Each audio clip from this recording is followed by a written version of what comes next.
Okay, thank you very much. I'd like to welcome everybody, and to thank you for your continued patience. Obviously, we have had some challenges recently. I mean, the upgrade is complete, but there is still a lot of work that is going on in the background, much of it to improve services and to deliver access in a way that actually solves some of the problems that we have. There was a lot of excitement on the exchange, I have to mention that. But in the last few days, there have been some technical issues which have to do with the data network on the data centers that we are connected with. And so that has meant that the exchange has not been accessible from a technical point of view, but we are working on it and very much hope that we should get it back on within a day or two, but we are working very hard on it. That's the first point I want to make. And so I can only apologize to everyone who was looking to start exchanging digital assets. I can only apologize to everyone for the delay in being able to do that. But services should be restored as soon as possible. There is another tool that we are working on, which I would just mention it. We wouldn't show you today, but hopefully we would be able to present it in the next, within the next 2 weeks, and that is a tool which enables the transfer of value, but the underlying value will always be in Lumi, which is now the community currency. But then if you are in Nigeria, at the press of a button, then the balance of your Lumi should be shown in Nigerian Naira so that you can just transact locally with other people in Nigeria in local Nigerian Naira value, okay? But the underlying instrument of exchange will always be Lumi. And with the same account, if you happen to travel to South Africa, again, at the touch of a button, you should be able to see the values displayed in South African Rand, and you should then be able to transact in South African Rand. And the same would apply if you went to Eswatini or you went to Malawi and so forth. So we're going to make sure that this is possible across the entire continent, and very much hope that that will address one of the key questions that people are asking all the time. How can I convert? How can I convert? How can I convert? The question is not so much how you can convert, but how can you use your Lumi in a way that enables you to exchange value seamlessly, no matter where you are. And we hope that by introducing this transaction wallet, we call it a transaction wallet, by introducing this transaction wallet, it will address that problem permanently. Now, what it means is that even though you'll be able to transact in Nigeria with the actual face value being shown in Nigerian Naira, the underlying instrument will always be Lumi, because that is the currency that we want to ensure that it remains accessible to drive financial inclusion and access to everybody across the continent and in the diaspora. But that will not in itself remove those who do not want to transact with that instrument in the manner that it will be presented and become accessible and want either the e-Naira or the Nigerian Naira directly. They would have to still rely on transacting with a local institution on a Naira to Naira basis, for example, in order to exchange value if the local financial institution is interested in providing such services. And the same would apply to every other country. But the idea is to put in everybody's hands a tool and an instrument which will allow them to exchange their Lumi wherever they are in a value that they are familiar with. That is the point that we want to address or use to fundamentally address the question of how do I convert, how do I convert? I think the fundamental question is, how do I use to access goods and services across the community? And we very much hope that that will help a great deal. So that's something you can expect to see certainly within the next 2 weeks. It is ready. We just have a minor technical thing that we need to solve. And then once that is solved, it should be available. And of course, the same would apply to the exchange. Exchange is very much robust. It's just a technical issue with regards to connectivity to the exchange. And as soon as that is resolved, then you can expect to have access. The other question that people have been asking is whether the Lumi stimulus is being still paid or not. It is being paid, and I'm sure some of you here would attest to the fact that you have received yours. Now, after we migrated from the other system that we used to use before, in the previous system, the stimulus run used to take a day or two and everybody would be paid. But after the migration, we have noticed a slight bottleneck in the speed with which the transactions are processed. In your day-to-day interaction with the system is actually much, much faster. I'm sure you would have noticed in the last, particularly in the last 2 or 3 days, because we've made some improvements in the infrastructure.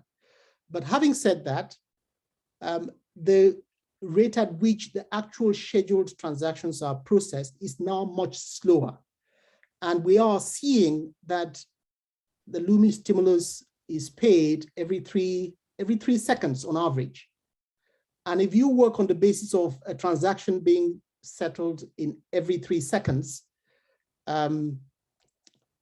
then you realize that it could take up to about 3 months to go over 2 million accounts. And that's why some people have received the payment and others haven't yet. But because it's scheduled and it's in process, everyone will get it in due time.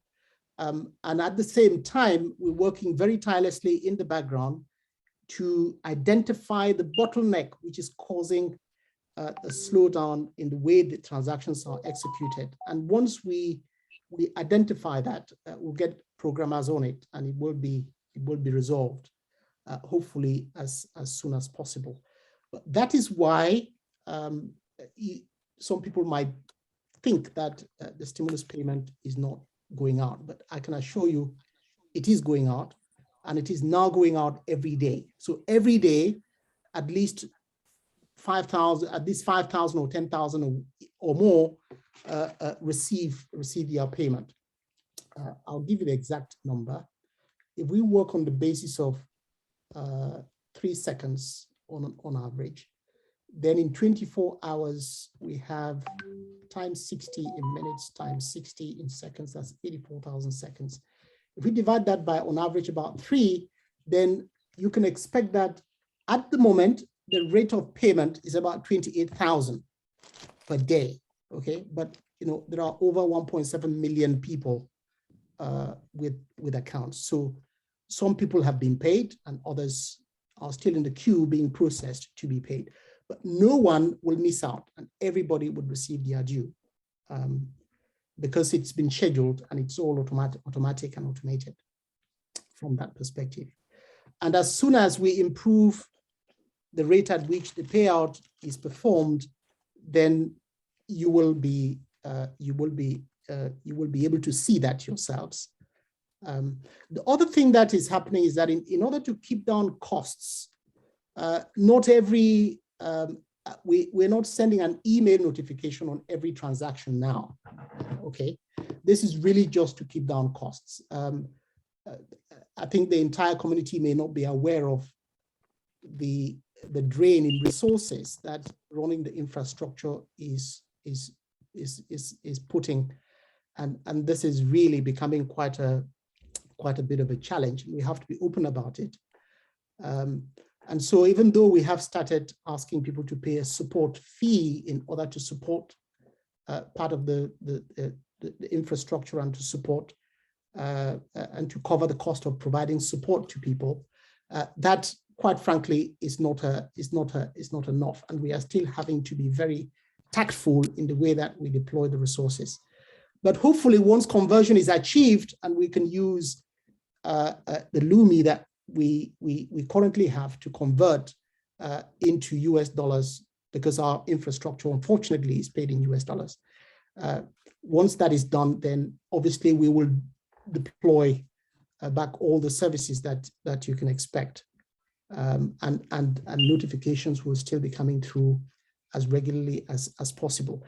Part of the reason why it makes sense to actually not send out notifications is that in the past, some people who had registered many customers would have seen that they're getting thousands and thousands of notifications, because they might get a T1 commission, a T2, a T3, a T4, or T5.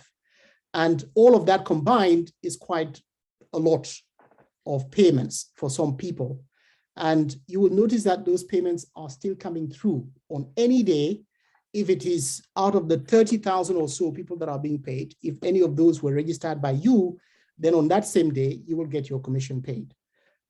So just keep an eye on your account, and I would suggest that you log in more regularly to check while we continue to do this. But one of the most exciting things in my mind is the ability to introduce this transaction wallet that can sit on top of your Lumi and enable you at the click of a button to do transactions in a currency that you, in value or equivalent value, in any currency around the world that you recognize. Okay, that's important because, of course, goods and services are still priced in local currency. And even though we've made a significant attempt to introduce tokens on Connect, I think because the Lumi is not directly convertible into every local currency token on Connect, that is still posing a friction, and is still causing a friction in the way that people can actually use their Lumi, even within the closed community, to access goods and services. So we're constantly looking for solutions to try and improve that. And I think within 2 weeks, I very much hope we would have the definitive solution in place to address that problem permanently. Of course, in addition to the additional tools that you may have within Connect for the use of local currency tokens and all that, we will continue to introduce those for use within the closed community.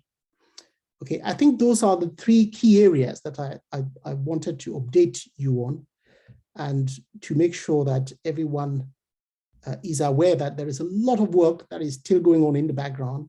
We're not there yet. On conversion itself, there are meetings that are going on. There was one today with a large number of people and a group of financial institutions for the Southern American region. I'm not going to name the specific countries, but again, these are all discussions that are geared towards ensuring that the Lumi can be, we can work, we can collaborate, or the African Diaspora Central Bank can collaborate with mainstream financial institutions to ensure convertibility of the Lumi into other currencies around the world. But that is very much work in progress. We are not there yet. The only thing I can say is that we must not relent, because if we relent or we give up, we will not get there for sure. It is a lot of work, and patience is required. Collaboration on a scale that we have never seen before is still required, and we will not get this done without everybody's support and full hands on deck. I think one of the things we must remember is that if you take continental Africa combined at 1.3 billion people, that is quite a large number of people.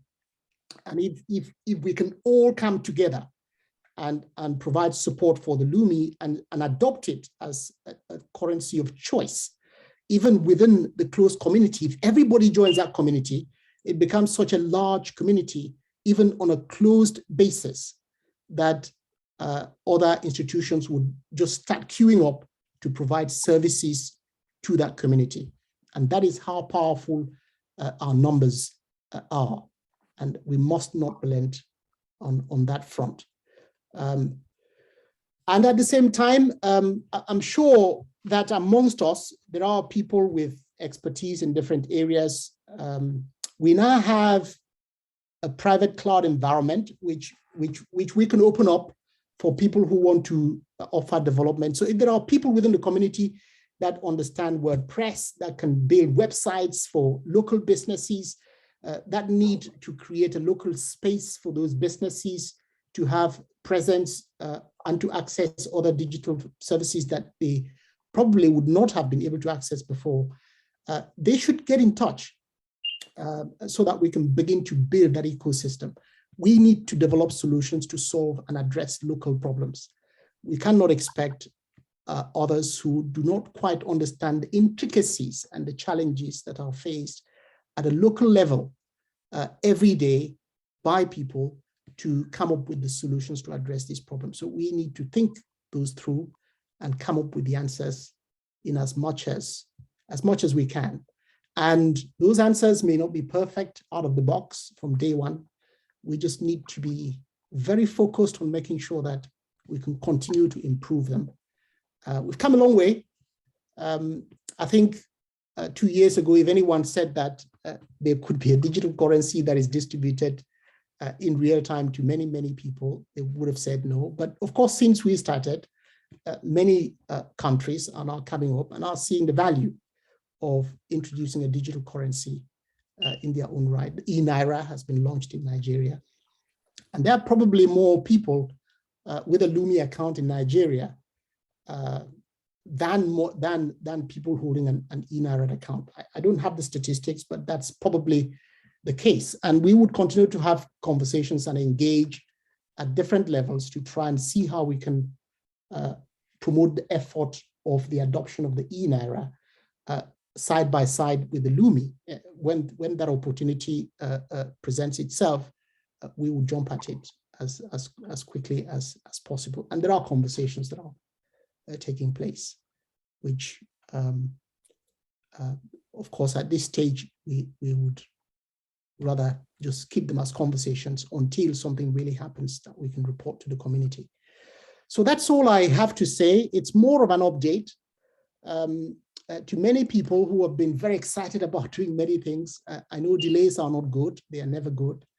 But when it comes to using technology, sometimes you have these challenges that you just have to address them firmly. So there's a lot of work that is going on in the background to ensure that we can continue to have the kind of access that is necessary for this to reach every household, to reach millions of people, and to transform lives in our time and beyond. So let God bless all of us in pursuit of the opportunity to reach out and to transform and change lives. Thank you. Yeah. Thank you. Thank you, Dr. Linus. Thank you very much. I just want to add on to the issue of support. In this meeting, we currently have some support team members. So if you have any issues or challenges that you want to raise, you can raise them in the chat box there. That will also help us when we get to the Q&A session. We have all the issues in the chat box, and it will assist us in attending to your challenges.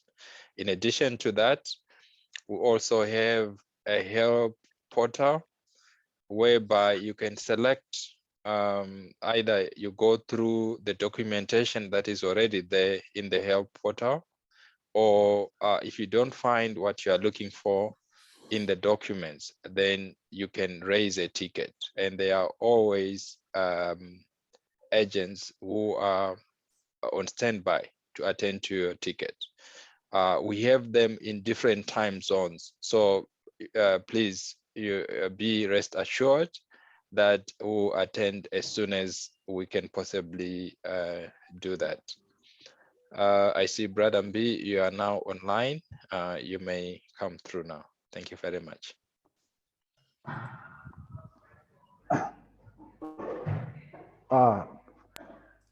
Good evening, All right. everyone. Good evening.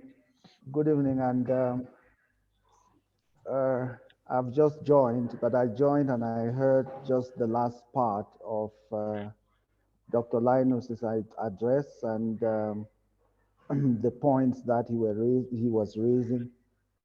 And um, from our perspective, we are just really delighted by the number of people who have gone in and reactivated their SWIFIN account using the details that we have on Connect. Every day we are seeing that a lot more people have actually understood what the message, or what the transition from the old account into the new account. In addition to that, I also heard Dr. Linus speaking about the swap possibilities, which we are working on, and the number of, Dr. Linus, I didn't hear whether you spoke about the exchange, but there's some work that is going on, and with technology as it is, we prepare, we plan, we test, and we bring it to the market, and then we see that there are things that are not working, and we need to still keep on improving and modifying, and to make sure that everything works as is required. Yeah, those are just the 3 points that I would want to raise at this point.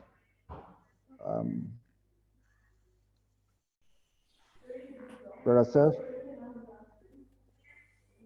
All right. Thank you very much. Dr. Linus has touched on the exchange. Okay. What we would need to do once it comes up, we encourage you to update your profiles and do the verification and do the KYC. Once you have done that, and then your account can go to the approved stage. So just bear with us. It will be up and running, and you will be able to transact on the exchange. Just a I think, reminder. I Yeah. think, I think, Brother Servius, one of the things that we will do is that as soon as it comes on, we will have an emergency meeting, so that Okay. we can help people we have already a number of people who have registered, who have already submitted their stuff for KYC. We can see it in the back. But because of a few bugs that we are picking up, we've had to go back on the drawing board again on the system and try to clean it up. As soon as that is done, we will now we'll circulate a message to everyone in the community who wants to, get onto the exchange and carry out transactions, and then we would help them. Just that meeting will be focused mainly on the exchange. I should bring that up. All right. Thank you. Mm. Just to bring you up to speed with what is happening, some of you may be surprised why we are talking of the exchange now. A lot is happening in the blockchain, crypto, and digital currency space. Lately, I think it was a day or two, there was a news article in South Africa that they are looking into regularization of cryptocurrencies. So it's a good development, and any such development in Africa or anywhere else will help the community, whether it's in South Africa or anywhere else, because the platform doesn't have any boundaries. You can transact from here and send money to anyone who is in another country. So such developments are welcome. Or some of you may know that Botswana recently regulated cryptocurrencies. So with having Botswana and South Africa, Central African Republic also accepted cryptocurrencies in its totality. However, these regulations come in different form, and it's up to us now to understand in which form the regulations are in different countries. As an example, just for your own information, for Botswana, cryptocurrencies are regulated under the non-banking financial institutions, meaning that when you are dealing in cryptocurrencies, you are not regulated under the Banking Act, but under the act that regulates non-banking financial institutions like stock exchanges and all those insurances. But when you go to Central African Republic now, they've adopted cryptocurrencies as actual currencies, like what happened in El Salvador. So as we go along, we'll be updating you on what's happening in the crypto space, in the digital currency space, so that you can understand where we are heading to and you become part of the ecosystem.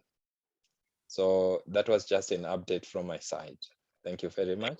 That's a very good point, Brother Sevius, and it may be a good idea to throw a bit more color on the and clarification on the fact that the exchange is actually operating under the framework or the regulatory regime of within Eswatini, just so that everybody is clear about that and how right.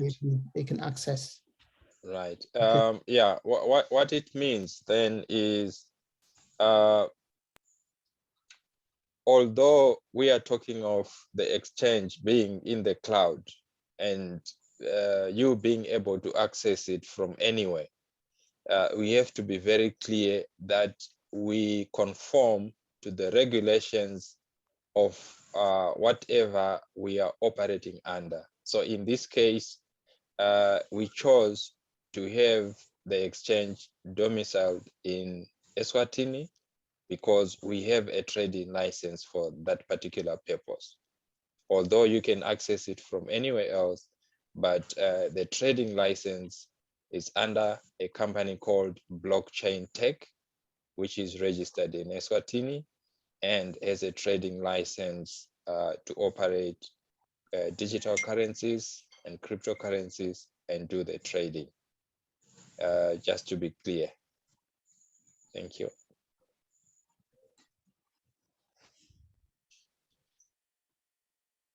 I don't know if I've just seen a very, very, very important, very interesting comment. Yeah. On the chat, which is which is related to the numbers. We are now just shy of 1.8, 1.9, give or take. And this person is saying that the total, that are we aware that the total number of people over the last 2 years that have been subscribed are less than 2%. It's less than 2% of just the continental population. So we now have to, I'm just expanding their thought. If we had Brother B, I think everybody should be muted who is not. Okay, let me mute everybody. And there's somebody who is making a noise. Okay, muted.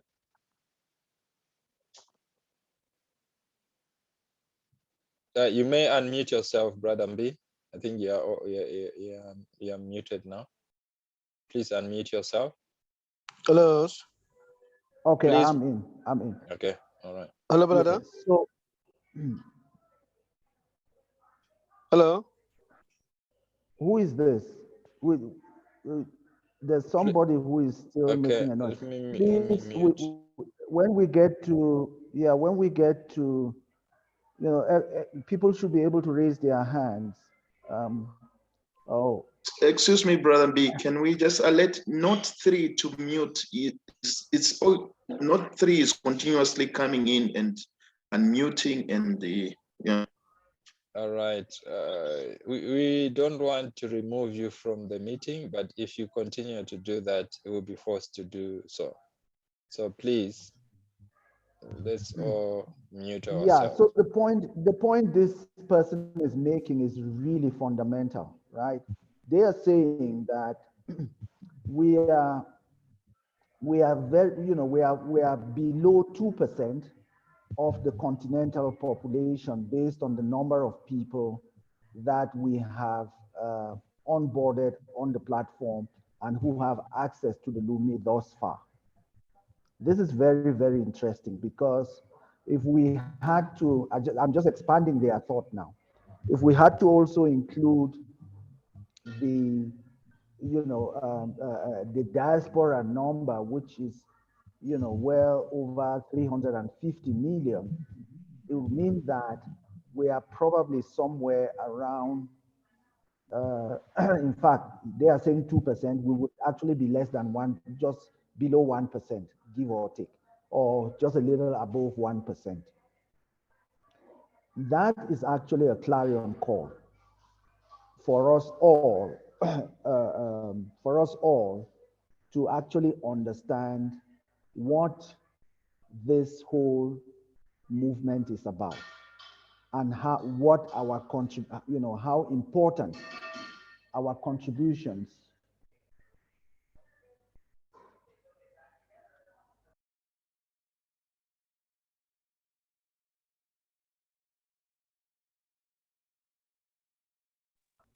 Hello.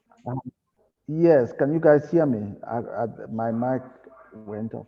So I'm saying that it's a clarion call for all of us to actually understand what responsibility we hold to make sure that people within the continent in the diaspora get onboarded to get access to this digital asset, which has been made available to us from the economic community of the African diaspora and the African Diaspora Central Bank.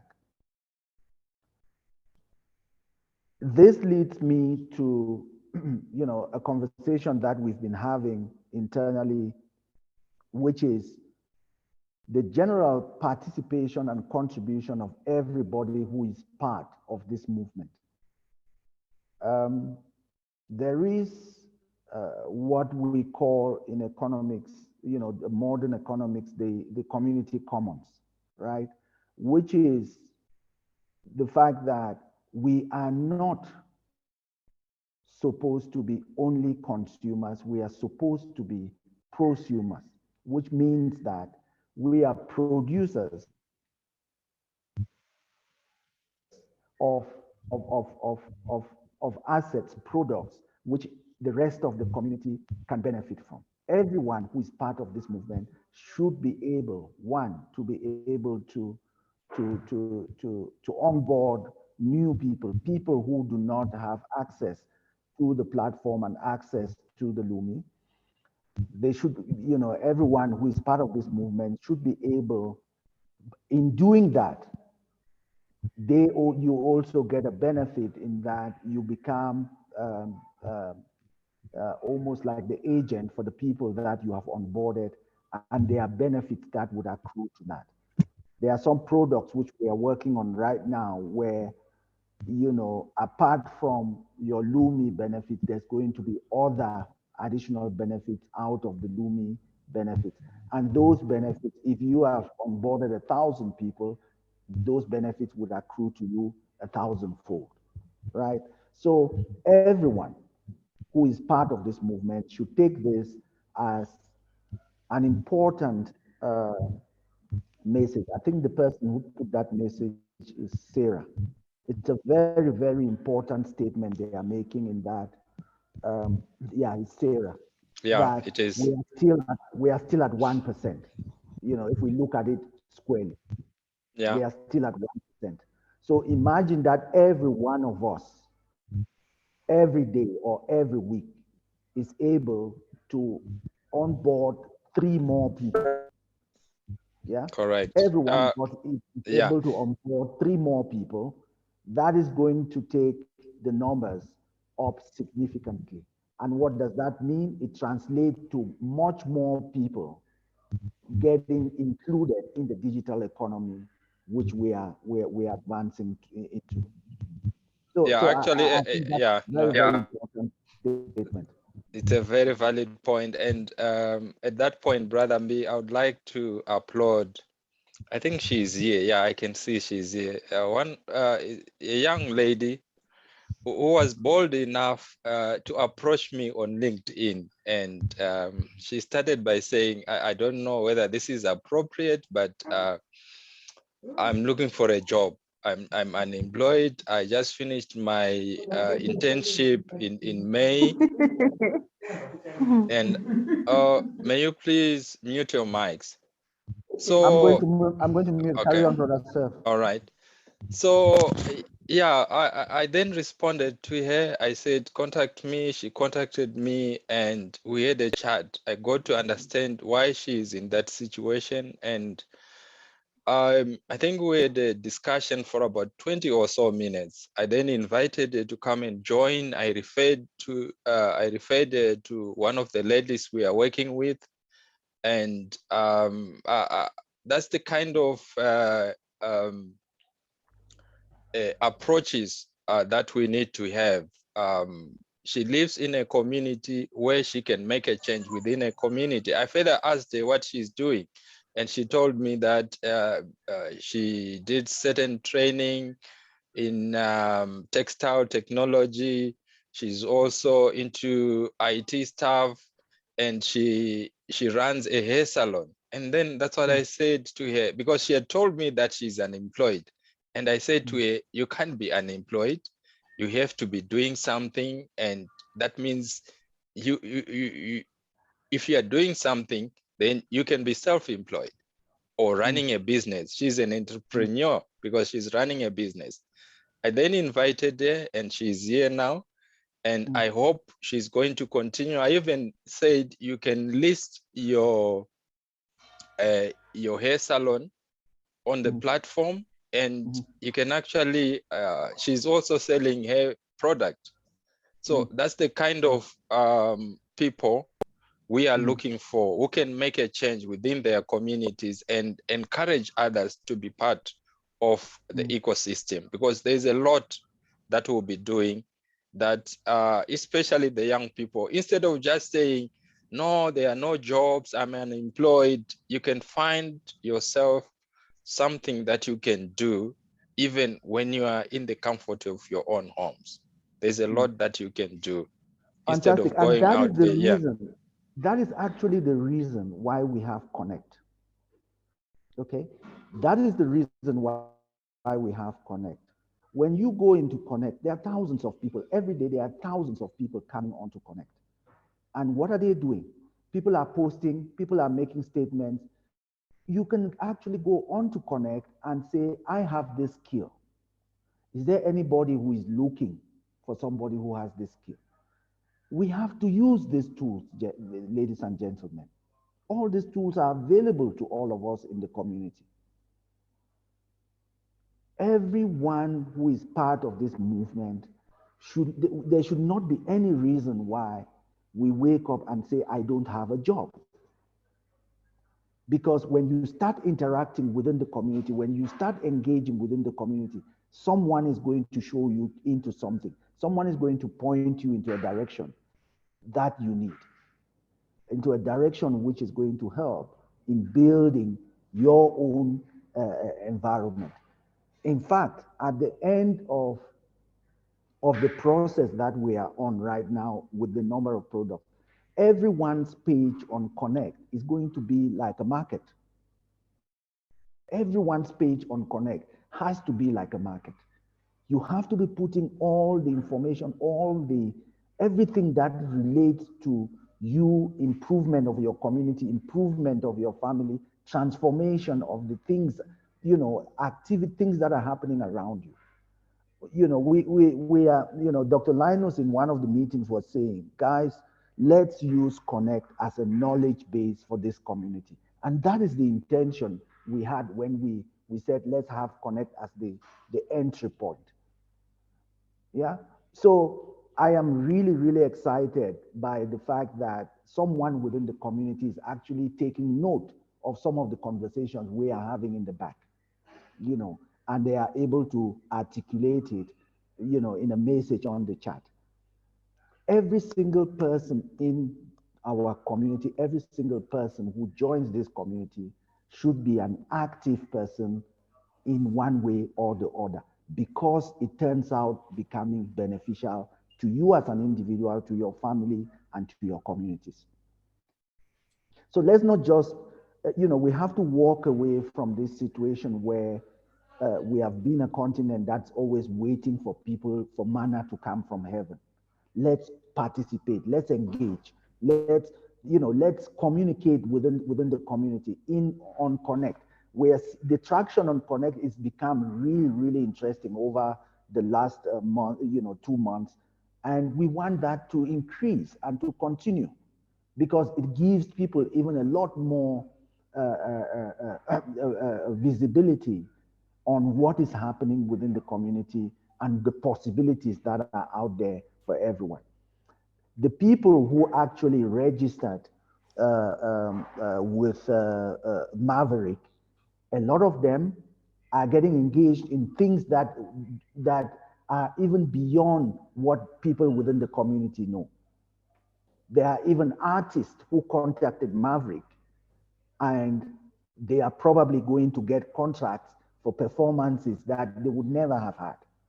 So, my dear brothers and sisters, let's not look at this as just some passing thing.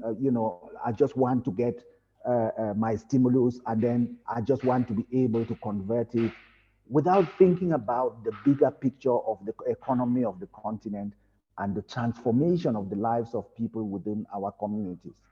That is the root of what we are doing. If we are doing this only to get the stimulus and take it and go and buy bread and milk, then it's completely a failure.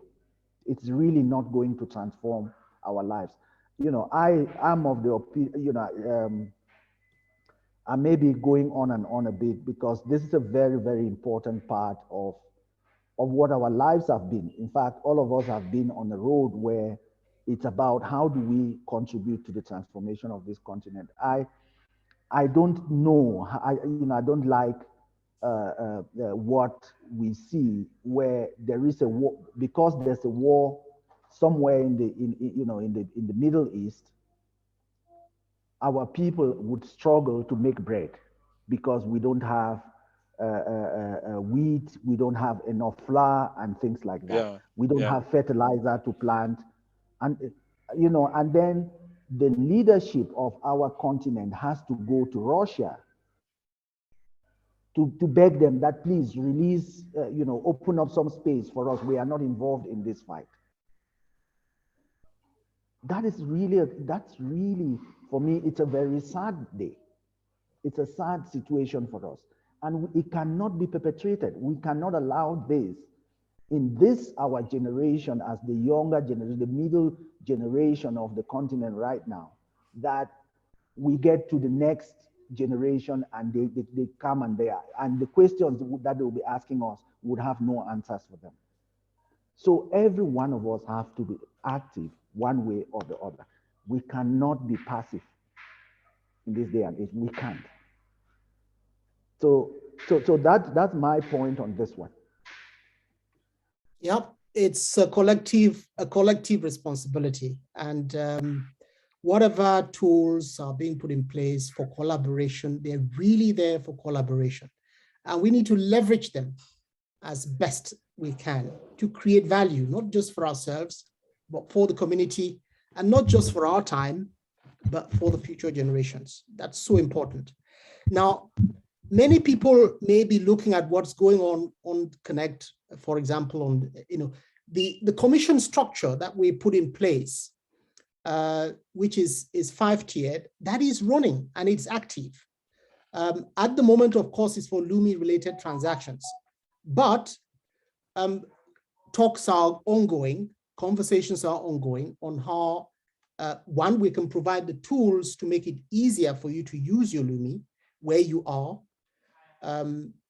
denominated in equivalent value to your local currency, those tools will become available. And we are talking not months, they will be available within weeks.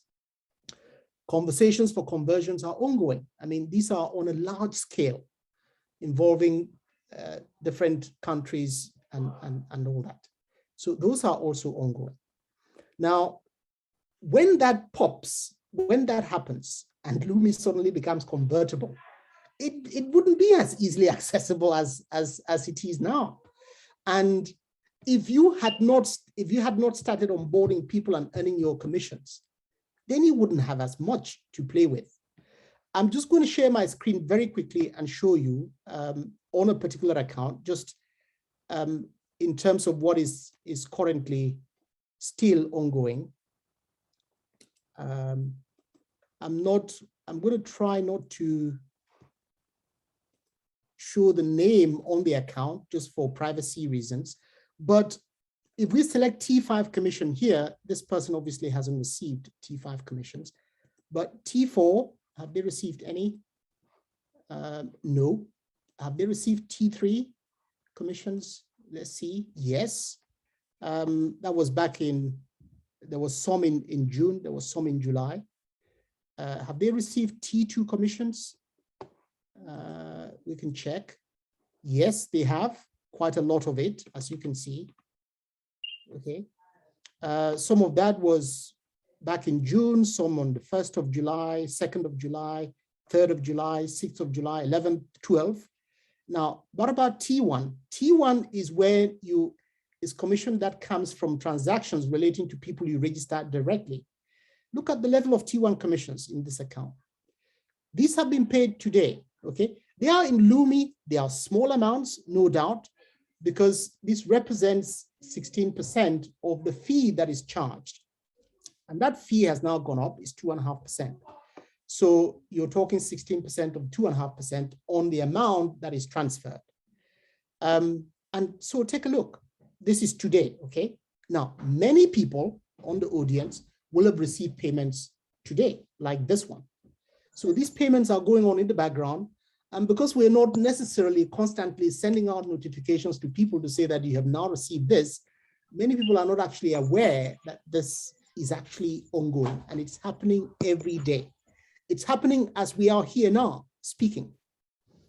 And once you onboard somebody, they are effectively your customer, or you become entitled to earn revenue from that particular person for the rest of your life. And you can hand over your account as part of your estate to future generations of your family. It's yours, right? And that's the kind of mechanism and ecosystem of equitable access that we want to create. And we will create this. We will succeed in doing this. We are at the very early stages, no doubt. We are at 1%. But if we are proactive and we take the right steps and engage in the right way, we can really drastically move the numbers up to the point where it becomes extremely impactful. And it then forces, if you imagine a scenario where we get to 1.3 billion people all using Lumi to transact, I mean, I don't think there is a bank on continental Africa that would not come and queue up to now start doing business with this large community of people. And one of those could be, okay, if you want me to get insurance from you, I'm going to have to pay in Lumi. If you want me to get a mortgage from you, you're going to have to accept Lumi. Or at least you're going to have to give me an opportunity to convert some of my Lumi into my local currency so I can do what I want and go to the local shop and buy what I need. It's the numbers. And we are strong enough as a people to convert this closed loop initiative right now into something that would really transform every life for generations to come. And let's not take it lightly, but let it not be the case that 2 or 3 years down the line, some people might look back and say, but I could have done more. I could have really gone out on my community and I could have onboarded everybody that I know. Because it's an exercise that once you've done it, you've done it. But the benefits will then continue to accrue.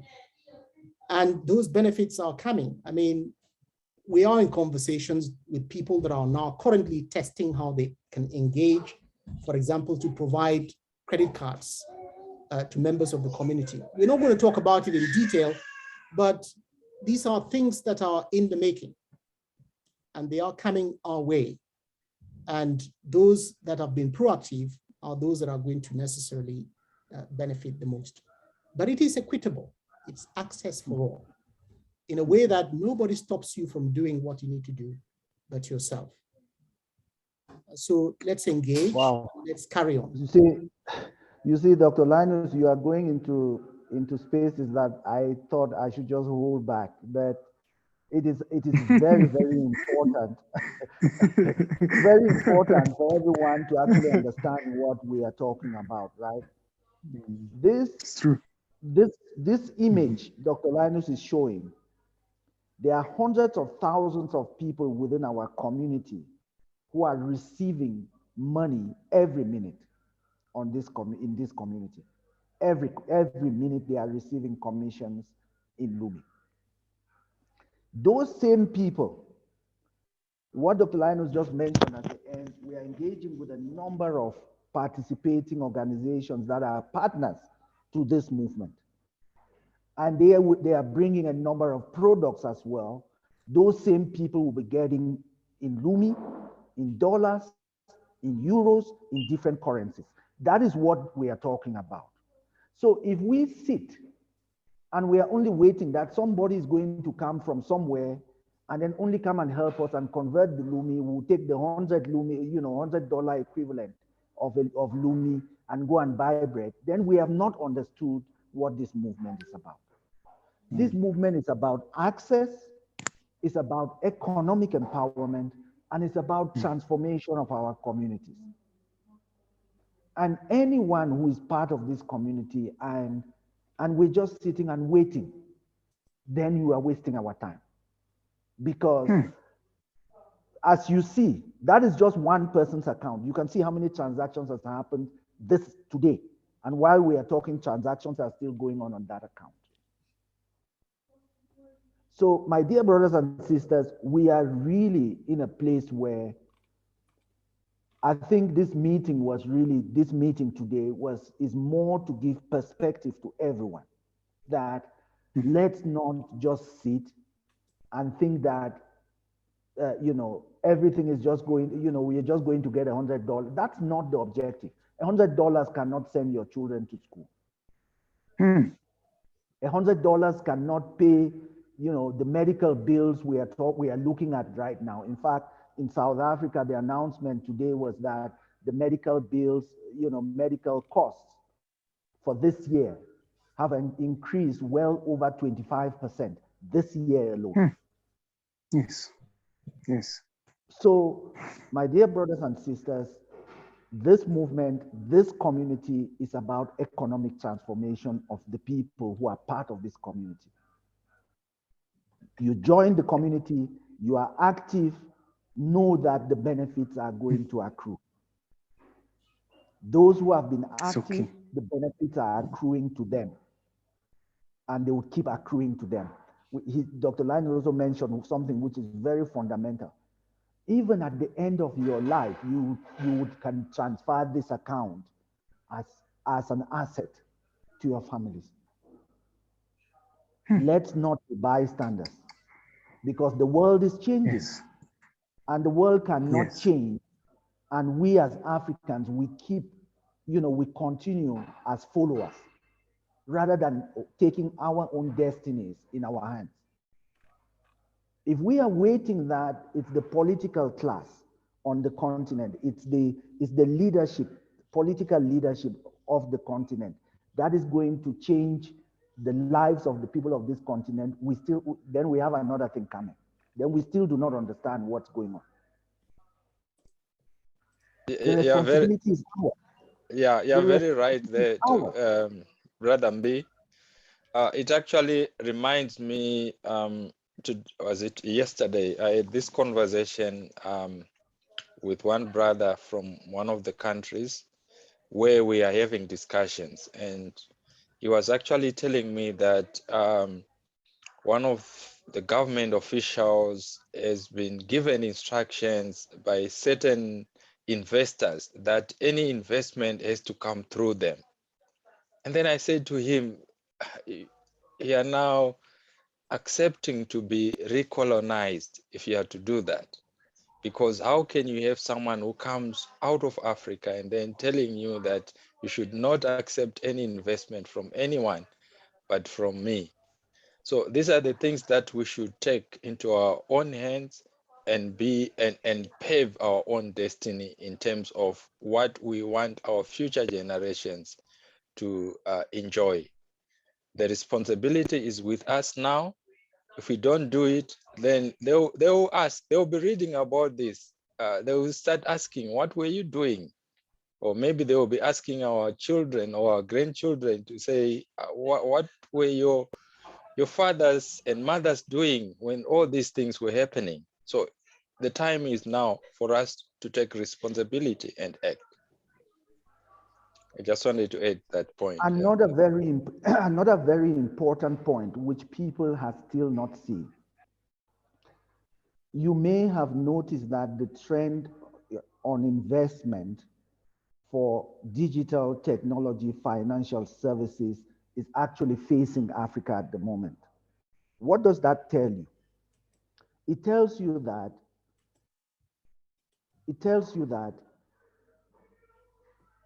that is another way the resources of this continent is going to be tapped. So take an example. You know, we have, what do you call this company? You know, there's this American company. They are going now around and buying fintech companies on the continent. The idea is that they will buy these fintech companies. We would keep transacting with these fintech companies, but the money is going out of the continent. What is the benefit to our communities? Zero. Completely zero. So we have to be aware of what is going on. There's, you know, I am all for investment into our, you know, our businesses and our, you know, the platforms that are on the continent at the moment. I'm all for investment in those initiatives. I'm all for growing these initiatives because, you know, this is not going to be done by one institution or by one organization or by one group of people. No, it's a collective, you know, movement. Everyone doing their best where they find themselves. And if we attract investment into the continent, that investment should not be coming to swallow the companies, the small companies that are being built on the continent. But what we are seeing is that they are basically taking over these companies, right? Absorbing these companies. We would now, you know, if it's you know, paying for mobile communication, we are buying airtime, we are paying for data and all of that. A hard-earned local currency, it goes back into that system. It gets, you know, recycled and out of the continent. And who are the losers? It's still our people.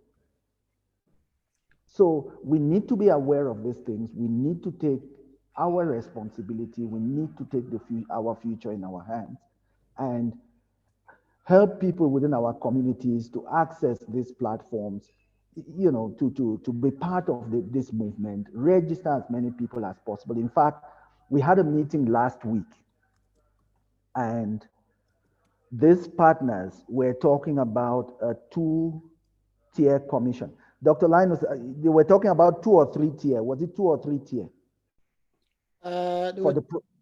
For the product that they are bringing in. They were talking about, I think it's a 2 or 3 tiers, about 3 tiers. Yes, they were talking about a 3-tier commission, and we said, no, it can't work for us. We want everyone down to the 5th tier to be able to get something from these transactions that we are doing. So what that means is that when, you know, these services or these products come online, we even took the example of one person who has registered 2,000, 3,000, 4,000 people. And we're saying this person needs to earn the commission for that work.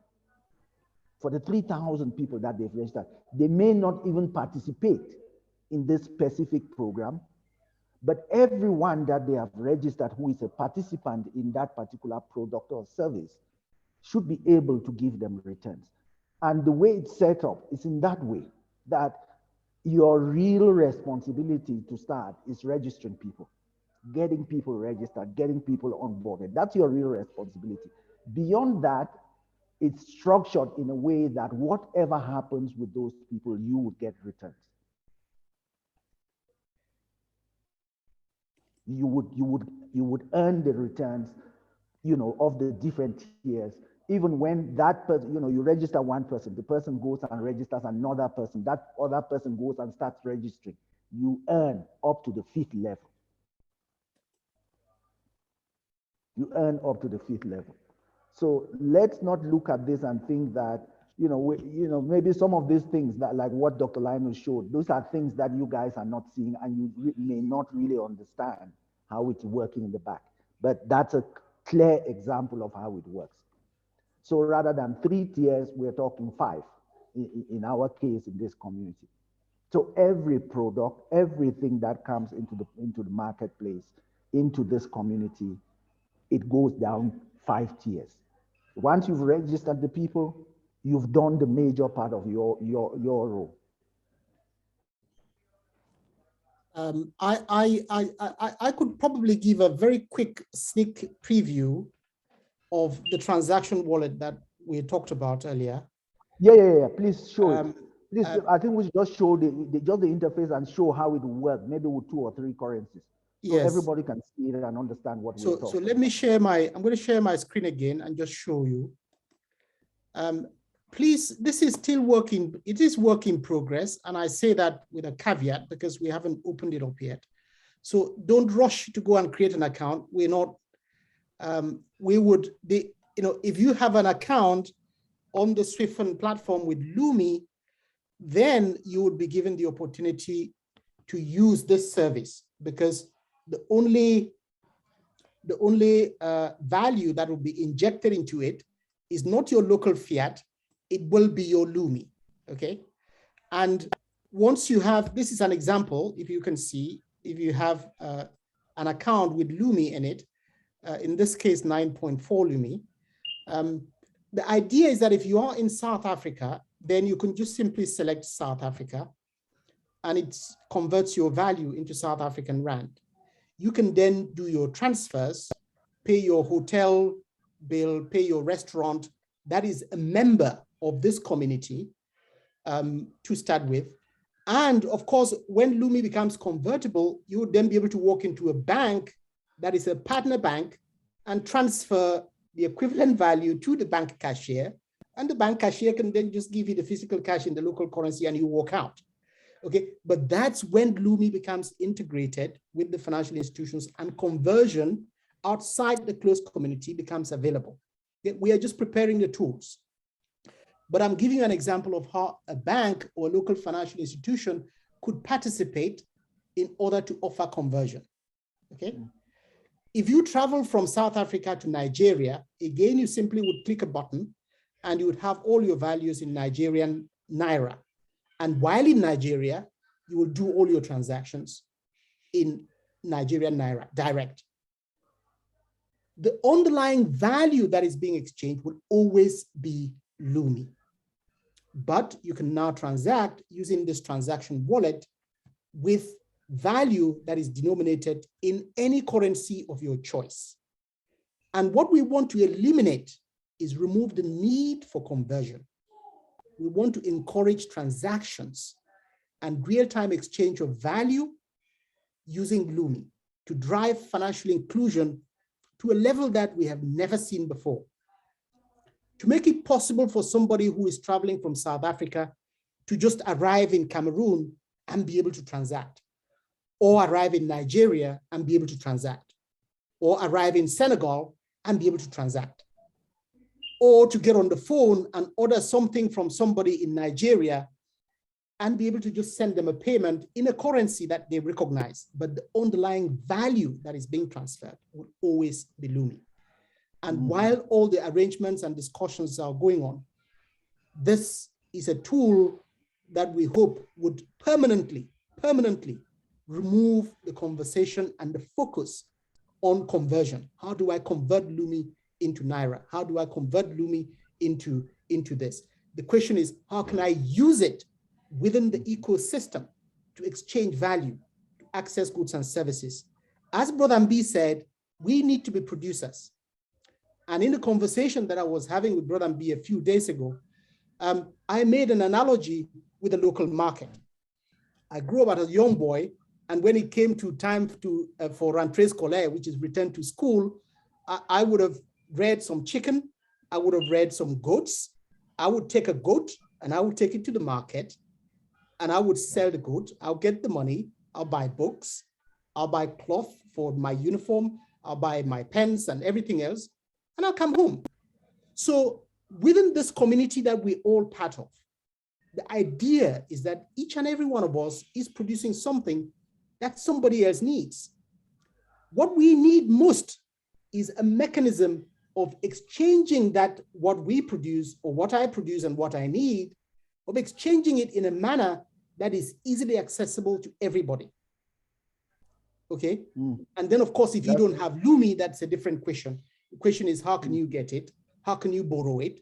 And how can you get loans in order to have the liquidity that you need to do the transactions that you need to do? That will come later, but all the infrastructure is being prepared and readied for this. And so the focus needs to change from conversion to use, where I am.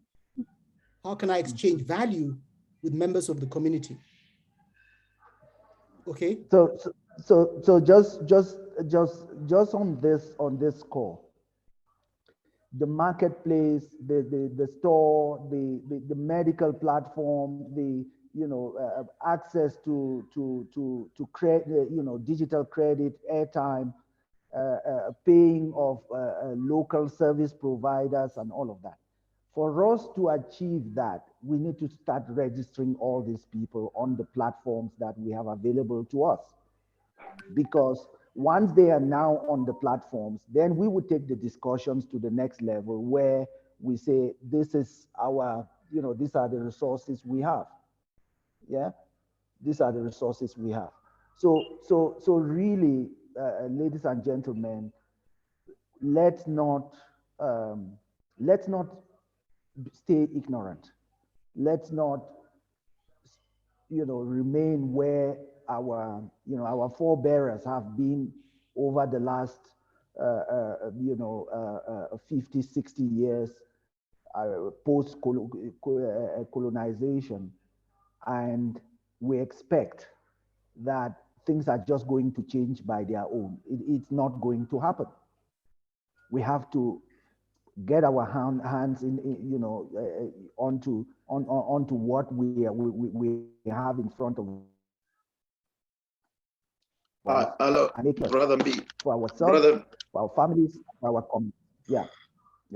I need to come in. I've seen certain postings that I felt I need to respond to, which basically demonstrates a negative attitude. One, I'll start from others that have said, that are mentioning that their governments have their approval. I saw somebody like Tendai, who I'm sure she is Zimbabwean. I want to take him back to a scenario where mobile money was not allowed in the nation of Zimbabwe at one stage. And that was EcoCash. And then the people on their own took it upon themselves to start trading using mobile money as an alternative payment method, to the extent that an economy was set up that the government had no control of. The government then came to a realization that there's a booming economy that is transacting in billions that they had no control of, and they turned around their policy. Before they knew it, they started advising that now government institutions are accepting mobile money as a mode of payment. And up to today, that has been the scenario. So I'm urging that we, the people, It's about us. We create an economy with the Lumi across the continent, and we transact. Governments don't mind them. They pursue whatever their channels being pursued. But if we do create that economy, governments will naturally turn and say, oh, there's an economy that's booming where the citizenry of Africa is doing business at a large scale. How do we participate? Let's adopt and regularize usage of the Lumi as an alternative method of payment. That can happen easily. It's a game of numbers. Thank you so much. Thank you so much, Brother Elad. Carry on. It looks as if you have to concluding statement. Yeah. The other thing is, when we do this, we must take cognizance that we are being given an opportunity to participate and spearhead a revolution of an economy that we own as an African people. No one is going to tell us that we are Africans other than ourselves defining ourselves as Africans, owners of the resource base that we require someone else to come and add value to. It's incumbent upon ourselves that we start the initiative of say, how do we add value to our resources and sell them amongst ourselves and accept the mode of payment as our own currency, in this case, the Lumi. That would spearhead a revolution, we are not entering the political space, but it's an economic space that we are occupying that enhance our livelihood and the people and generations beyond ourselves. That's my contribution to this. Absolutely. You know, I'm going to just share this as an anecdote. I think I've shared this with my colleagues, Dr. Linus and Brother Servius. I remember speaking to one of our partners in Nigeria. Some years ago, we met in, I think we met in Abidjan, either in Abidjan or Accra, for an international investment conference. And we were talking about the different areas of investment that we need to focus on the continent, right? And somebody, I think it was some guy from India, who was talking about how they have forced the government to make IT the center of India's development and transformation. This is something I'm telling you, this anecdote is probably 10 years back, right? Today, the top CEOs of all the major IT companies in the world are Indian. If you didn't know, go and check. Yeah, correct. That's correct. Okay? Yeah, you're correct. Yeah. So the next thing, so then this friend who is Nigerian, he said to us,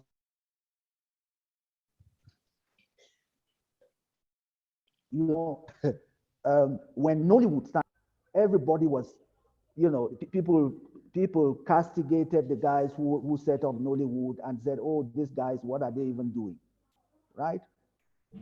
And the leadership of the film industry in Nigeria at the time, he said they made a statement on national television and said they have asked for support from government and it has not been forthcoming. They've been after government for 10 years and nothing has come from government. And the guy ended by saying, if the dog does not want to wag the tail is going to wag the dog. Guess what they did? They decided to take it to the streets. They took it to the streets. They took Nollywood to the streets. Today, Nollywood is one of the biggest film industries in the world. And the government, 5 years into that movement, the government came into Nollywood. The government had no choice. Yes. So I'm just aligning with what Brother Elad is saying, that we cannot, and I said it earlier, for us to move this continent forward, we cannot rely on politics. We cannot rely on on the fact that it's the political leadership or the political class that's going to bring the transformation that we desire. What we need is a movement from the streets. It's a movement from our local communities. Let the people within the communities speak. Politics does not exist if the people in the community have spoken. If the people in the community have said, this is how we are going to function, the government cannot do anything. The political environment or the people who may have been resisting some of the things we are doing now, they would have no choice because the movement is coming from the grassroots. And we should focus on that. And that should be our consoling, point, that if we carry this movement on the street, I gave just a simple example. Every one of us, every week, we register 3 people. That's it. And between now and December, you would see what is going to happen. Every one of us, every week, we register 3 people. The numbers are going to be exponential. The benefits for everyone in the community is also going to be exponential. And the attractiveness of the different wallets that we are talking about with the different currencies, the value that is going to start coming into those currencies is also going to increase. So in the Lumi, in the dollar, in the USD, in your local currency, the value that's going to start coming into those wallets is also going to increase. And in every instance, we have a 5-tier structure, a waterfall structure, which goes right to level 5. I think we have one hand up. We should be wrapping this meeting up within the next 15 minutes. I would say that we would take 4 questions. Okay, we have the 3 already. I have Brother Patrick, I have Vivo 1906 and Prince. Brother Selvius, do you see another one? Well, I think Prince, yeah, you can start with Prince. Okay, Those we'll are the 3 that Prince. are, yes. Yeah, okay. You can unmute and speak. Yeah, go ahead and speak. Brother Mbi, we just need to emphasize that, and I think I said it, but the Transact wallet, which I showed, and that is accessible at transact.swifin.com, it's really just to give you a preview of what we're working on, okay? Don't go and sign up for that wallet. Don't register there. Any account that is created there will be deleted because we are still working on it. Once it is finished, we will announce that it's ready and we will allow people to then start accessing it in an organized and structured manner. But for now, you can have a look at it, but don't create accounts, don't register. If you create an account, it will be deleted. Okay, Prince, go ahead. Okay, hello everybody. I've been trying to log in. I just need help. I've been trying to log into my SWIFIN account. I tried using my SWIFIN ID provided on my mail, and till now, for up to a month, I've not been able to log in. I tried submitting a ticket as well, of which I did, explaining everything. And do you have your ticket number? It's a very simple thing. Do you have your ticket number? I've submitted ticket like twice, and till now, I think I've not gotten. I don't know, Brother Patrick or Brother Ellard, is any of you on Connect at the moment? Does he know his SWIFIN ID? That's what I wanted us just to pick up so that we can. Okay, post the SWIFIN ID on the messaging and we can check in the background. Let's just check. Let's just check in the background and see. I'll do that. I'll do that right away. I'll do that right away. If you post your message right away, and I'll have a look. All right, all right. And then we are going to just take a look right now, and then we see how we can sort that out. I must, based on our brother Prince's experience, we actually have one of our major partners who has also been saying, I've been putting a ticket, I've tried to access and all of that. And then when we sat down in a meeting, he raised it. And when we went and showed him this message. Let me just open my Connect and I will just show you guys on my screen. Just okay, maybe I can show mine is open. Let me see. Oh, yours is open. Yeah, just okay, show it. Okay, just let me show your Connect screen, the home screen. Okay, let me share now. I'm sharing and this one. Oh. Okay, let me move up. Okay. Can you see that? Okay, there. So when we got onto Connect and we asked him to read this statement that's here, this statement that's on top of it, this statement has been on here for going on 3 months. But we still have people who have gotten onto Connect and have not read it and are going and trying to access their SWIFIN account. Yeah. So when we put up the notices here, it's for the benefit of every member of the community. Everyone who goes on to Connect, you are able to see the updated message.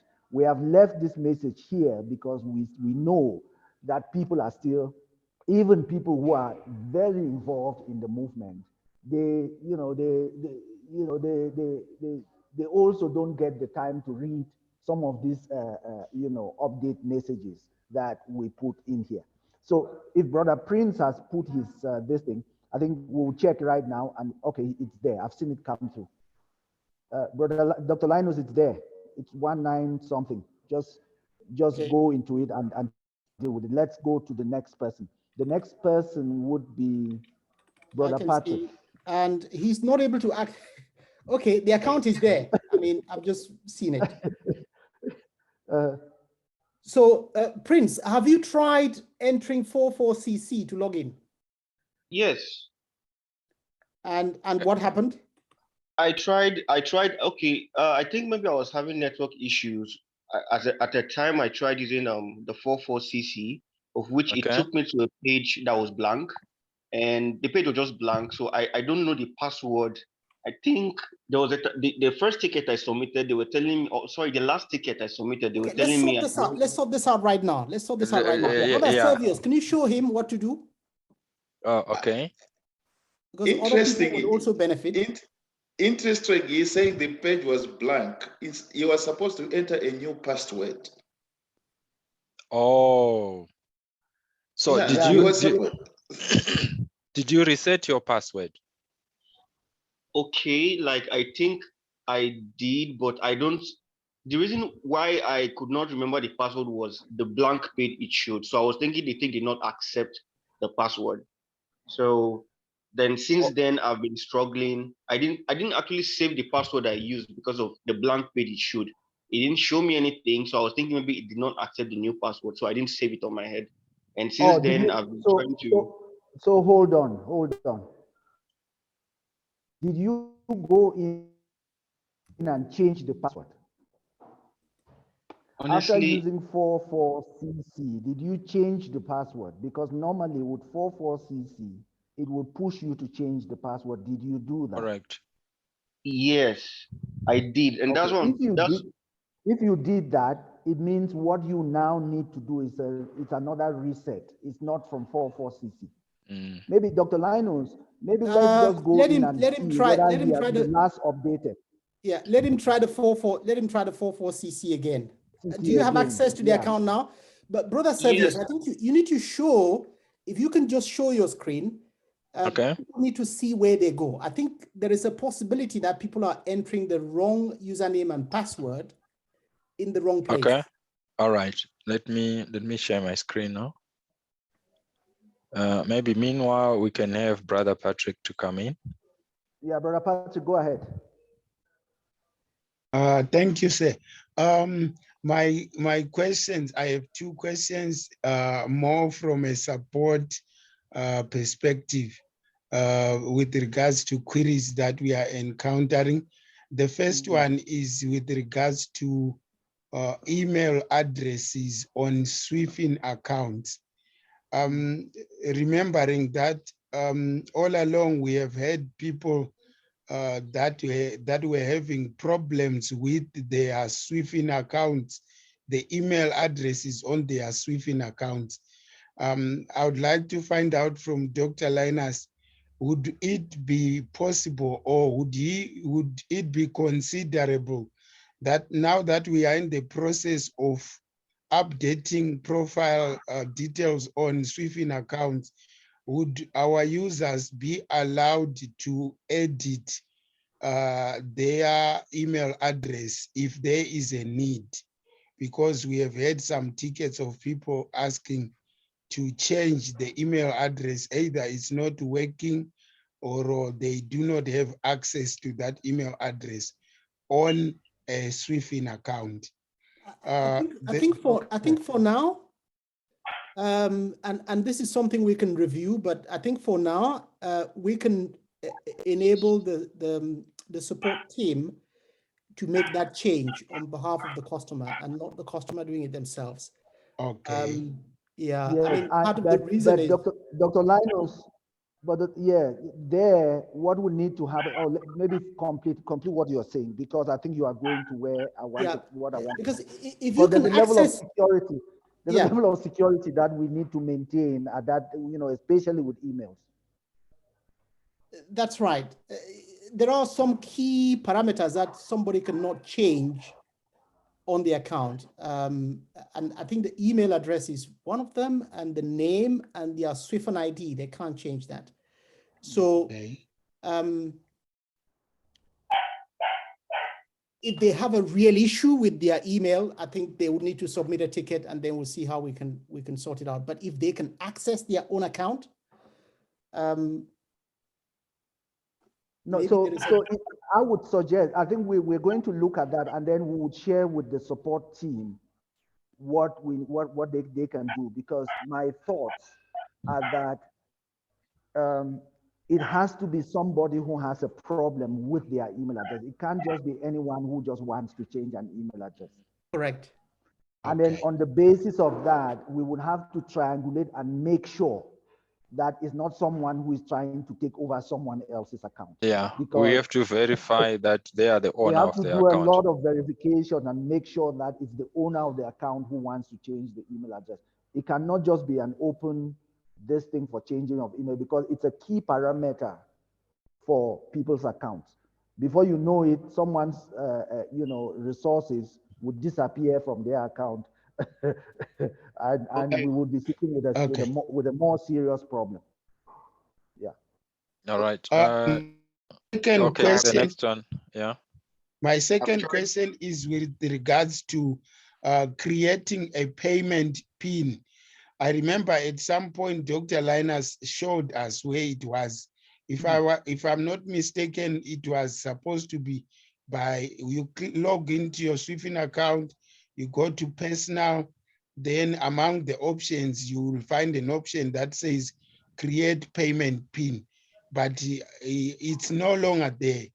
I don't know if I'm missing something, and there are people that are asking, how do you create a payment PIN? Okay.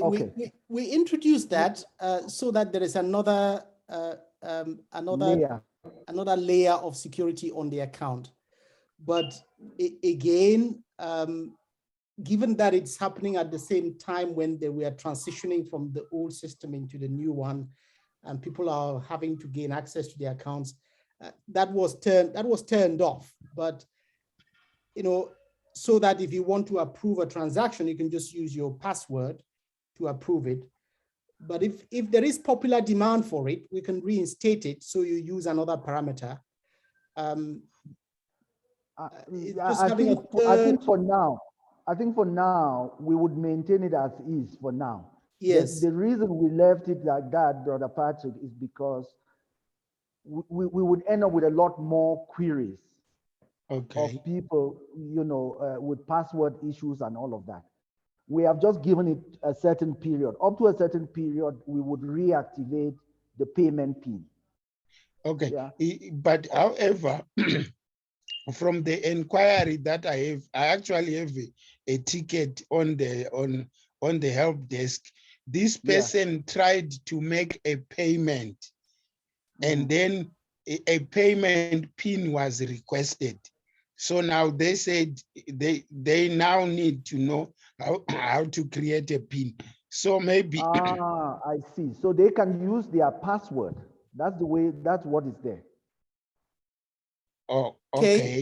If anyone tries to make a payment and the payment PIN is requested, then we need to know their ID so that we can turn off that option just in case it is still on for some accounts. We can turn it off. Okay. Just having another parameter can confuse a lot of people, where people are not sure whether to enter a password or to enter a payment PIN, and then passwords get blocked, and all of that, then it gets blocked. Okay. Okay. Thank you, sir. Hello. Yes. Just asking how to get a password reset for. Okay. No, you don't need to do a password reset again, Prince. You just put 44CC. Put your ID and put 44CC. It will take you now to reset your password. Okay. Sorry, I tried that about. Does Prince have a Connect account? Prince, can you log into Connect? Yes, my Connect account I've logged in. It's just for me to I just entered the space, the provision for check account, and then I tapped account, then it took me to where I would insert my SWIFIN ID and a password. So Very that's good. the stage. Okay. Putting the the SWIFIN ID and the password is telling me invalid login details. No, enter your SWIFIN ID, make sure there are no spaces, and then enter 44CC as the password, and it should let you in. It will then ask you to put a new password. Okay, presently, like right now? Yes. Yeah, right now.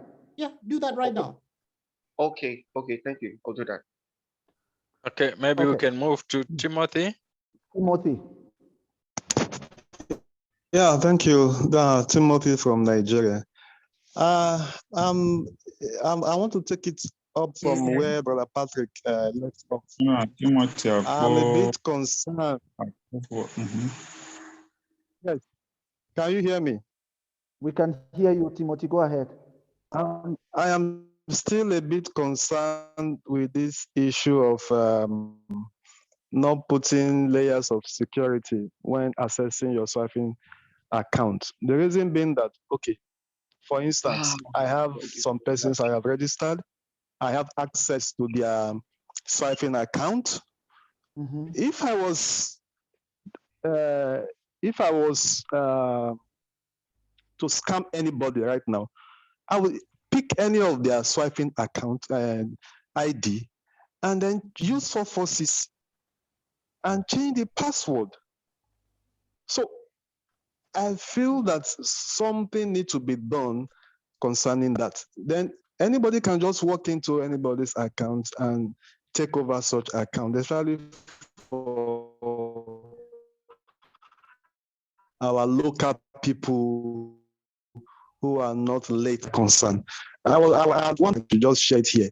So that's my concern right now. So I don't know what. Very good point, do about it. Timothy. Very good point, Timothy. We actually had this conversation in the last meeting, and we had it in the meeting before this one. Dr. Linus, maybe you come in now, then I'm going to also. Yeah, I think. Related to that element of security. Yeah, what I'm going to say may surprise many people, but I think we should not forget why we are here. We should not forget the fact that there are many people in local communities that cannot access this service without help. And we are relying on the confidence and trust of the community to go and onboard and register those people so that they have an account. The Lumi that everybody receives, there is Lumi for everybody. If you register people, the system has been automatically set up to pay your commission that you are due. There is really no reason whatsoever for anybody to try and take over the account of anybody else, even when it is possible. Yeah, correct. There is no reason, because that's not, it doesn't fit with what we are trying to do. Thank you, Doc. That's my response. Thank you so much. I grew up in a village where to this day, people don't lock their doors. You leave it open. Every member of the community knows that that's your house. You go to the farm, you come back, it's safe. That's the kind of thing we need to bring back into our community so that people can feel safe and comfortable with one another. You can't go around and ask for people's trust to create accounts for them and then later on go in when they've given you that trust to empty the account and transfer the funds to yourself. What good is that? In any case, even if you do that, we'll still find you and we'll act accordingly. That is very true. So that was the next point that I was waiting for Dr. Linus to mention, Yes. because And so one of the things we have put as a filter on our side is that even if there are 50 million people on the platform today, we are able to run one filter and we would know who has taken money from whose account illegally. One. Because we know exactly how much each person should have received by now. We know exactly where you have paid because the records are there. We need to run one filter. We would know the people who are criminals. We have done it once since we started this program, and we return the money to everyone's account back. Yeah, so it's important. It's important to know that if you move money from somebody's account without their permission, it will be taken back from you and returned to the right account. Okay. It may not happen immediately. It could happen after a year. It could happen after any time. There is no real hiding place where you can just go and take somebody else's Lumi and think it's yours forever. No. So in saying that, we are very much high on security because from a banking and financial services perspective, we are very, very cognizant of the security levels that we need to apply. We are very cognizant of the KYC imperatives that are in place in the traditional banking environment. We are actually bringing our own level of KYC, our own way of validating people by community, right? So we are cognizant of the security, we are cognizant of KYC imperatives, but as a community, we are creating our own solutions that are fit. Our own solutions which validate people within this community of Africans on the continent and in the diaspora.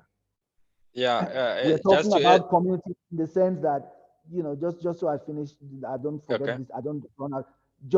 Validating people within a community, everybody within the neighborhood I grew up know me, and they are able to vouch for me or not. Everybody in the community you grew in know you and are able to vouch for you or not. On Connect, we are putting parameters where members of the Connect community are going to be able to vouch for people. Brother Servius. All right. No, I just wanted to bring at this point that we are aware of someone who is going around and taking people's money on the pretext that they can convert it. And we know exactly who that person is, and we have been watching that person for quite some time now. And so these are some of the things that people do, and they think they can just do it and go around conning people for no reason. You know, it pains me. Like that incident where people went to the rural areas in Zimbabwe. They went to the rural areas taking people's money. It's bad. Instead of you trying to look at how you can assist those people, you think of ways of how you can scam them. So we should not have that kind of mindset. Otherwise, it's not within the aim that we are all here for, in terms of empowering our people, you will be actually disempowering them, because they will be entrusting you to assist them. That's all I can say, but it's not good.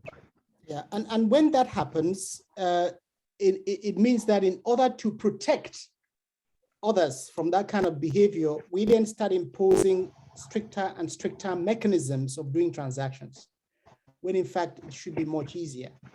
There are various tools we can introduce, two-factor authentication and other triangulation methods to impose additional levels of security. And we will gradually be weighing the options of doing that. But when a small group of people don't transact in the way that is expected of them, which is out of conduct, then it forces us to then start imposing layers of protection, which in fact are punitive on other people, in the sense that they don't make it easier for them to transact and easier for them to do what they need to do. Okay, so let's bear that in mind. Okay, next person, Moses, Ambassador Moses. You are on mute. Hello to everyone. Welcome, welcome, Ambassador. Yeah, I'm using a secretary. Yeah, I'm the one in charge of the Lumi in Liberia, registering people in Liberia. Okay.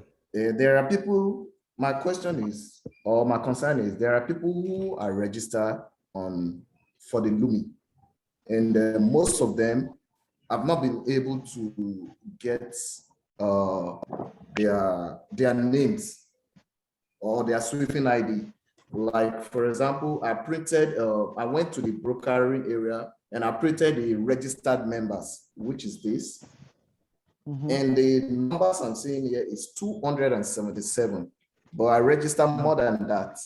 And most of them will be coming back to me that they can't access their SWIFIN account. And I'll be trying, and in fact, they've even forgotten their email address. So I went back to this, and there's one man that came here, I think yesterday. I went back to this, and I couldn't find a man's name on it. And I don't know how to go about it. So also, the simplest thing, finish.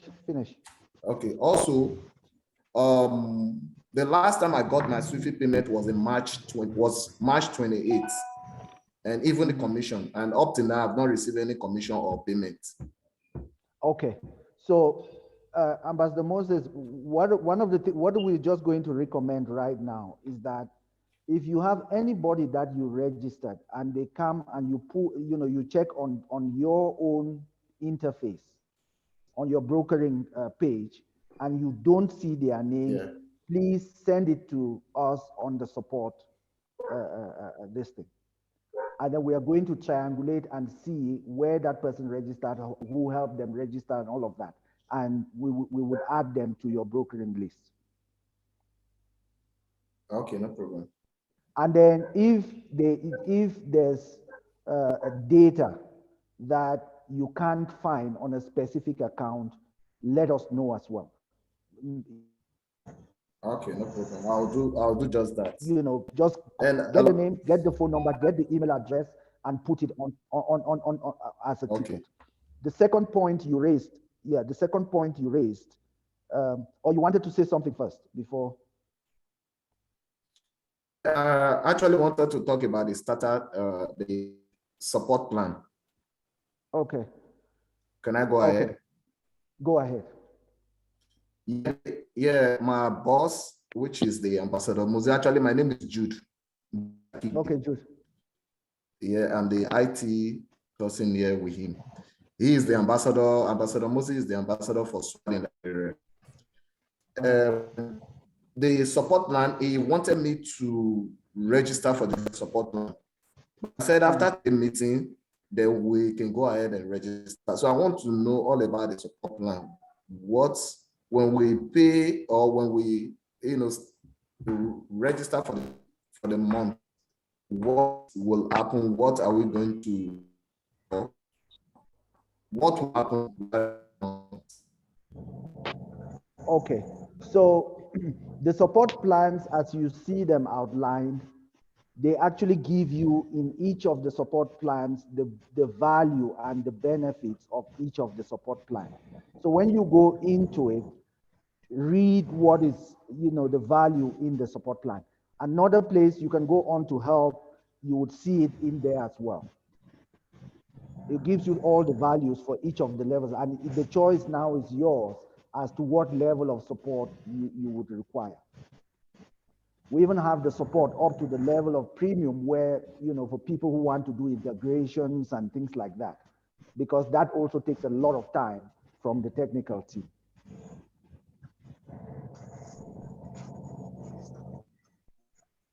Is that okay? And just for further clarification, the most important thing really is that depending on the support plan, the amount that you can transfer now per day is limited by your support plan.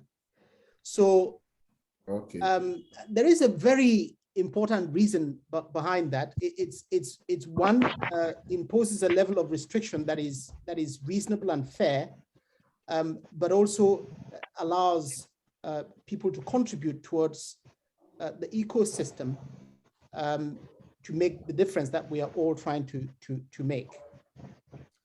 So, for example, if you are on the starter plan, which is completely free of charge, you don't have to pay anything forever.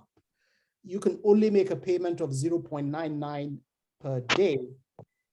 But if you are happy to log in every day and make a transfer of 0.99, that's fine. You can do that forever.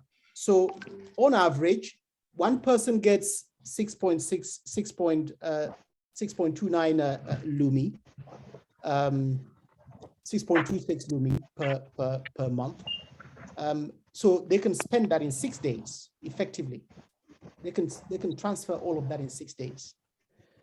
And it would not cost you anything. But if you think that you're doing it in a way that requires you to make larger transactions, then you need to upgrade to the individual support plan.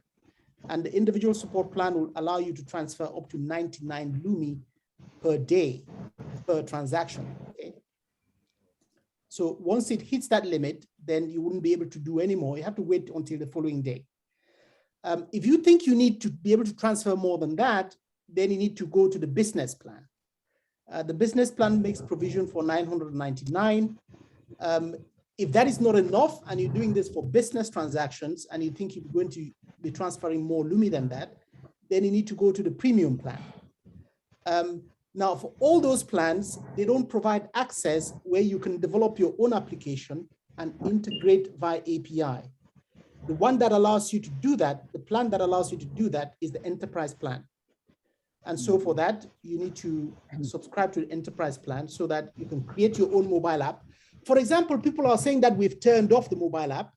We've turned it off, yes, but hey, if you are a developer and you know what you're doing, you can go and create a Lumi app and connect it to the SWIFIN account and get everybody to subscribe to your Lumi app. You can even sell it. Okay? That's why we're talking about people being able to create within this community, develop in this community, build things around what is being presented. We have all these tools that we are working on. We need people come to us and say, this is what we want to do. This is how I want to interface. This is how I want to take this to the community. This is how I want to expand the movement in a specific country, in a specific region. We are on calls, meetings every day, different groups, people coming with different ways in which they can expand the community. And it's going everywhere.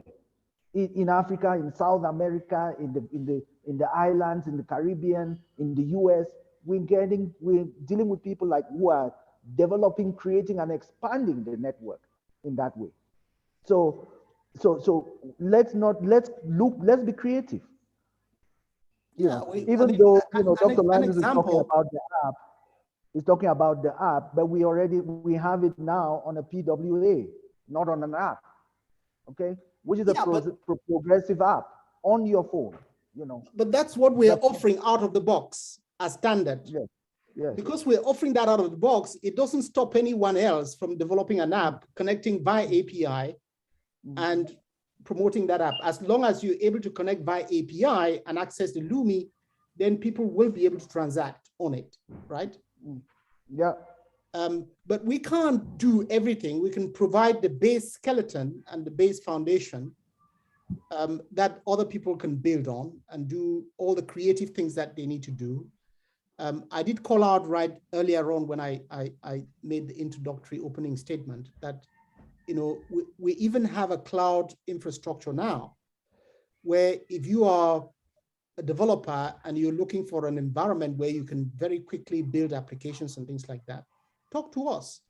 You may